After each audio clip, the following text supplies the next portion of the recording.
ഉദ്യാനത്തിൽ രാജാവ് ഉലാത്തുന്നു. കൂടെ നിഴല് പോലെ ഭൃത്യനും ഉലാത്തുന്നു. അവർ ഉലാത്തിക്കൊണ്ടേയിരുന്നു.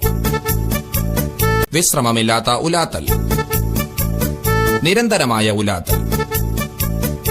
ഇത് കണ്ട് ഭൃത്യൻ ഉലാത്തലോടുലാത്തൽ. ഭൃത്യന്റെ നന്ദിയിൽ രാജാവ് സന്തോഷം കൊണ്ട് തുള്ളിച്ചാടി. ചാടിക്കൊണ്ടേയിരുന്നു. നിരന്തരമായ ചാട്ടം. കാര്യമറിയാതെ ഭൃത്യനും തുള്ളിച്ചാടി. ഒടുക്കത്തെ ചാട്ടം. രാജാവ് തുള്ളി. ഭൃത്യൻ തുള്ളി. രാജാവും ഭൃത്യനും ഒരുമിച്ച് തുള്ളി. മത്സരത്തുള്ളൽ. തുള്ളലോട് തുള്ളൽ. ഒടുക്കത്തെ തുള്ളൽ. വെറുതെ കിടന്ന് തുള്ളുന്നത് ഭ്രാന്താണെന്ന് കരുതി ഭൃത്യൻ തുള്ളൽ നിർത്തി.